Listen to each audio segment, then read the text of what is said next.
You know, by this stage of the game, I love a good bourbon. Actually, it's a rye. I'm a rye guy. It's not that I always have been. It's just that after doing Eat, Drink, Smoke for as long as we've been doing Eat, Drink, Smoke, 4 years as a podcast, 3 years as a syndicated radio show, I have just come to understand things about myself. And rye is where I live and breathe. But with all of the massive growth of bourbon and whiskey, really over the last decade, and then the explosion that took place during COVID because, well, people were home and they had expendable income because they weren't driving to work. And, well, they weren't driving anyway. Might as well have a drink or two or three. What is that future? What is that short-term and long-term future for bourbon and whiskey in general? Because you can't rush these things. No matter how much people tell you, oh, you can just make more. You can't just make more. These things take time. What is the future? Guys, welcome to the show. Good to be with you. Brought to you by Americans for Prosperity, AmericansForProsperity.org, economic liberty, free speech. These are the things that I like. Let me bring in right here David Fleming. He is the executive editor of WhiskyAdvocate.com, and that's with a KY, not an EY. We're going to get into why that is. And of course, you've got Whiskey Fest in Chicago. That is happening this coming Friday. I will be there. Fingers Malloy, my co-host for Eat, Drink, Smoke, will be there. David, good to see you. Thank you. Good to see you too. Yeah. I like to see you relaxed and easy and well. Before anything, before we get into all of it, your Whiskey Advocate with no E. The American version is E. The European version is no E. What gives? Well, we had to choose one, basically. So we went with the no E. It was a decision of our chairman. We basically thought that was the way we wanted to go. But it's really 50-50, essentially. I mean, Irish and American are with the E. Scottish, Canadian, Y. So we said, we'll go with the Y. So that's why there was no real super logic to it. We had to pick one. You guys are connected with Cigar Aficionado and that whole entity, that whole world.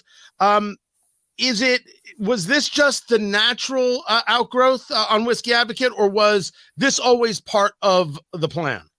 I think it was always, you mean in terms of the company? Yeah, right. I think it was an outgrowth. I mean, cigars are a real passion of Marvin Shanken. So he started that magazine, the owner of our company, almost as a hobby, and it exploded beyond belief.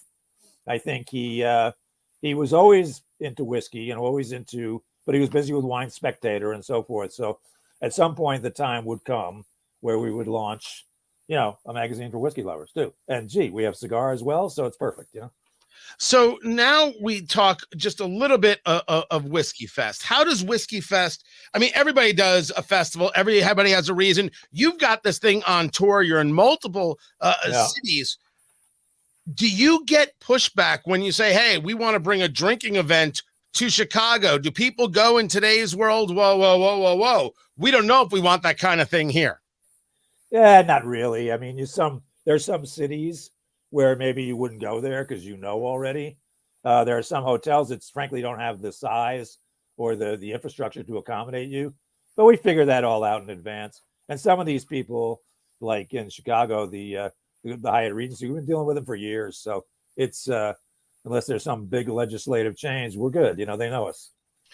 So over at Eat, Drink, Smoke, the cigar and bourbon show that I host, in addition to my other radio work, eatdrinksmokeshow.com, we don't work on a ratings system. We work on at the price point. Yeah. Is this in our liquor cabinet? That's how we really go about trying to look at these things. There are people with world-class palates. You may very well be one of those people. I am not one of those people. Is it important in the world of whiskey to really get every note, or is it more important to be an enjoyer? Because if you talk to people, they tell you got to be super serious or else you can't really enjoy the product. No, I don't believe that at all. There's first of all, you got to enjoy the product no matter who you are, and second of all, there's they call it getting through the wall, where you're not getting as a novice all the flavors that I might be getting. It takes some years to be able to get it, little by little you start also getting those nuances and all that stuff. In the meantime, there's plenty to enjoy. with whiskey, and frankly, I want to hear everybody's opinion. I'm the expert and all that stuff and whatever, but I mean, I'm interested in some newbie as well. I mean, my wife's not a big whiskey drinker. I always ask her what she thinks of this and what she thinks of that, and, wait a second. How many years have you been married? Almost 30. So yeah. And at this stage of the game no, she drinks. I shouldn't say she's not a big whiskey. She drinks some whiskey. Yeah, she does. Yeah. So, yeah. But she's not, at it all the time like I am. Right. So right. Yeah. Talking to David Fleming right now. David Fleming joins us, WhiskyAdvocate.com. Whiskey Fest is coming up in Chicago. That's going to be on the 12th of May at the Hyatt Regency in Chicago. And I will be there. Eat, Drink, Smoke will be there. EatDrinkSmokeShow.com. Myself and Fingers Malloy. Wait till you meet Fingers Malloy, sir. As we're having this conversation about, what it takes to be able to enjoy whiskey, the explosion that has taken place over the last decade, maybe more, the explosion over COVID. I mean, bourbon was this almost kind of forgotten about drink until when? What was the start of the renaissance of bourbon 10, 15, maybe even 20 years ago by now? Well, I think, there's a lot of different threads. There always are in these things. But the main thing is, say 20 years ago, and you're right about the 10, 15 years, typical bourbon drinker was like a middle-aged gentleman in a bar. That's who drank it. Not in all sections of the country, in many sections, though. Then we got this explosion in cocktails, vodka cocktails, Sex in the City, the Cosmo, and all this stuff. And what happened, along came the millennial, reaches legal drinking age. He's curious about cocktails. He starts making them at home. He starts looking at these old fashions and other things. Why don't I try this? And, I don't necessarily want to go to a bar every night. I'll go broke, So they start buying whiskeys on the shelf, which were, a bit, to be honest, a bit cheaper back then, 15 years ago. And they start collecting these things and they go, wait a second, little old me, 28-year-old, 29-year-old Joe Blow, I got myself a little whiskey collection. This is fun. I have some friends over. I do this. We make some cocktails. We also taste. And they suddenly, little by little, become whiskey freaks and develop these palates, And the whiskey companies respond with, hey, we have to come up with a lot of different expressions, a lot of different types of whiskeys, a lot of different layers, because these kids are not kids anymore. They're grown-ups, but are loving this stuff. Let's jump, Boom. It all just, nobody saw it coming, I have to say. But that's the genesis of it. It went from the middle-aged guy to women too, men and women. Now you see a lot of women at Whiskey Fest and all over whiskey events, so yeah. You've seen the explosion of bourbon, the explosion of rye, the explosion of tequila, sipping tequilas, especially has been massive because of certainly in the United States, the tariff conversation that you're not worried about things coming overseas. There was no tariffs and stuff coming from Mexico made that cost a little bit easier. But it's funny that we credit millennials because they get credited with a couple things that they've done right. They're going to spend their money. They want to know exactly what they're getting. And most importantly, they really want to know the story of what it is that they have. So did the distiller have to get better at sharing their story or was it better at providing the expression of the story in the actual juice? They had to get much better at sharing their story. I mean, in the old days, which would you go and talking 80s, but even 20 years ago, the number of people visiting a distillery was like weird. Very few people did it, Now, the beautiful visitor centers everywhere, and they've all got it, and they're destination places, I mean, back then they'd be lucky if they got 5,000 visitors a year. Now they get 500,000, some of them, And so these places have become total destinations. It used to be considered like a factory. So why would you go there? Just a bunch of pipes, Not anymore. There's barrels, it's blenders, it's all the whole art, Now it's the Mecca. Now it's the thing to do, whether it's the Bourbon Trail down in Kentucky, in Indiana, we have made rye the drink of choice here because of, we're good with corn. It turns out we met some people. We took a poll. We do it pretty dang well. The explosion that's taken place over the last 3-4 years because of COVID, if it was a surprise to see this millennial set, David, come into this desire for a more premium drink and a story to go with it, what happened over the last 3-4 years, because people had time, dollars, and no place to go. I mean, best of luck if you're somebody who thought maybe you could buy a barrel or thought you could get into the game. You can't find barrels. The wood is an issue. Dear Lord, bottles are an issue if you're trying to bottle the thing. How much has the explosion over the past 4 or 5 years created an issue for the next 15, 20 years?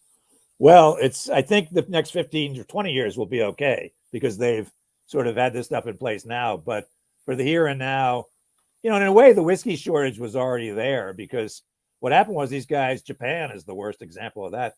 They stopped making a lot of whiskey. They cut back. They were closing, lowering shifts. Scotland, too. All of a sudden, boom, everything exploded in the last 10 to 15 years. As you said, they were caught behind, The bourbon guys are big enough. They caught up fast. So now they've learned a lot of things, They're not going to be shuttering any more distilleries or anything like that. They're going to be putting out plenty of juice, getting barrels. Now, obviously, the demand has put pressure on things like glassware and things like barrels and stuff. But I honestly think we'll be okay. I don't think it's a crisis. I think they've done a lot of planning. They've kind of learned their lesson, if you will, by this, tsunami that caught them by surprise. A good tsusami, not a bad one. Right. Talking to David Fleming.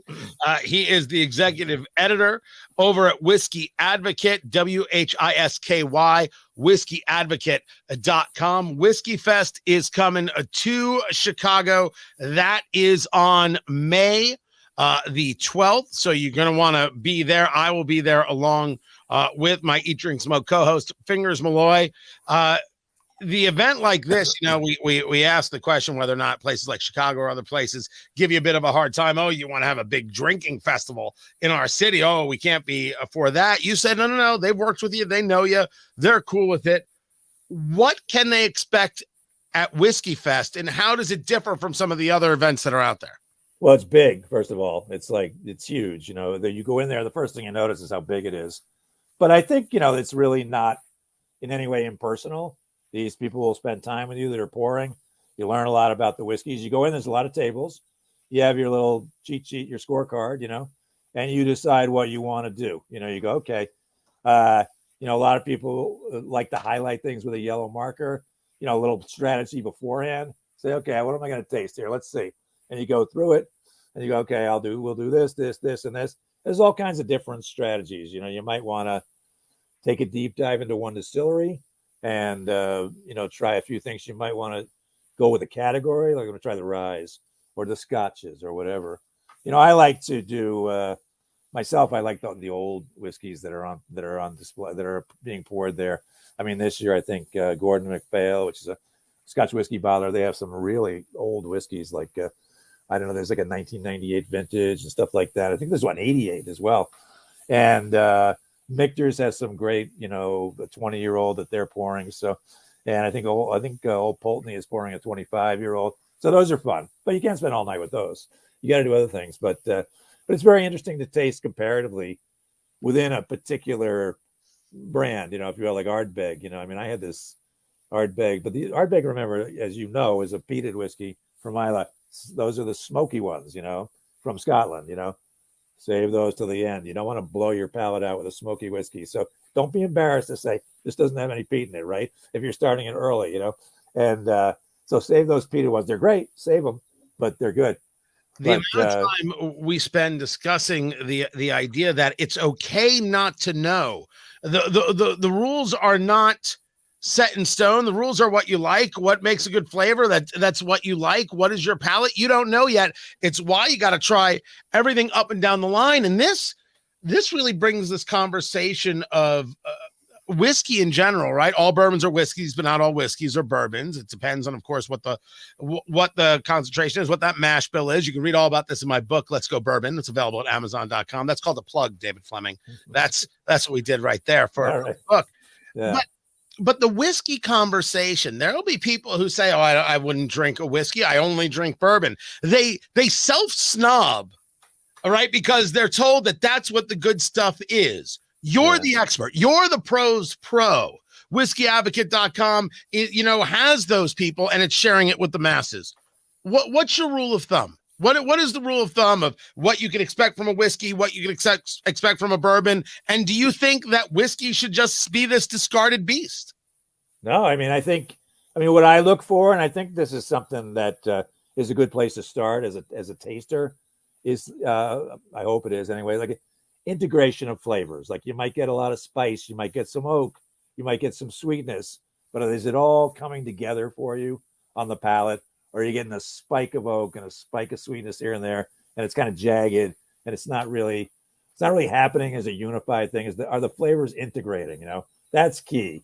And also the depth of the whiskey. If it tastes like very thin, it's like, you know, what am I doing here? You know, that kind of thing. I want something with some depth, with some real something you can savor, and then the finish is the clincher. You know, if you a really good whiskey will have a fantastically long finish. It'll just blow you away. You know, to me, that's the clinch. That's the ninth inning right there, you know? Right. That's the fourth quarter. Yeah. So you like it when it lasts. You want it to coat the tongue. You want to feel it in the cheek. Where do you want to be with that? Yeah, definitely. And you want that a little lengthening. So it just warms the body, whatever, you know, it's like beautiful winter night or anytime really. You know, you want, you know, if you don't want to feel like you came up short, you know, basically, literally, you know, basically with that kind of thing. You want something that you really can savor and it lasts on the palate in a very pleasurable way, you know? So it takes some getting used to for some people, but yeah. The other thing is like add a little water. There's nothing wrong with adding a little water, you know, for people who say, you know, this is fire water, you know, my face is melting or whatever. No. Just add some water. The flavors expand, you know, and you get all kinds of different sensations. So do that too. There's nothing wrong with that. Yeah. Some things get more intense. Some things get reduced. It brings down proof because that's exactly what water does. Talking to David Fleming of Whiskey Advocate, whiskeyadvocate.com. You can head over there and subscribe, and you can get it. You get digitally. You get the hard copy. I think do I have a copy of? Yeah, I do. I just see. That's right. There you go. Yeah. I have a copy of that with Cigar Aficionado just laying around. That's what we do over here. Good. Let me, while I've got you, give you one of the questions I get asked most, David, regarding bourbon and what is a bourbon, why isn't it a bourbon? Can you explain in 60 seconds or less what the heck Jack Daniel's really is? Jack Daniel's is a Tennessee whiskey, and it goes through a charcoal filtering process where they bring the juice through and clean it, filter it through a thing. But it's really, other than that, it's basically a bourbon. That charcoal filtering makes it a Tennessee whiskey. Other than that, the mash bill, you know, 51% corn and more and all that kind of stuff is all exactly the same as a bourbon. But the difference is the charcoal filtering. That's it. You know, so basically a lot of Tennessee whiskeys really are bourbons essentially, you know, but without starting a brawl here. I try to explain that to people. Yeah. That question more than any other, gets asked. So Whiskey Fest is happening in Chicago on May 12th. You can still get a ticket. They're still available right there. It's an evening event, right? Yeah. It starts at the VIP hour starts at 5:30, and you go in and taste a lot of good stuff. Then the general admission is 6:30. I think the registration begins around 4:30 or 5, and and it goes till 9:30. You know, it's and you can take this. There are also seminars, and there's food. There's plenty of food. You can eat, and you should eat because you got to pace yourself with whiskey. You know, take it easy, drink a lot of water, and you'll be fine. No problem. You know, don't be scared. You know, but definitely tank up on food, tank up on water, and you know, have a great time. Basically, yeah.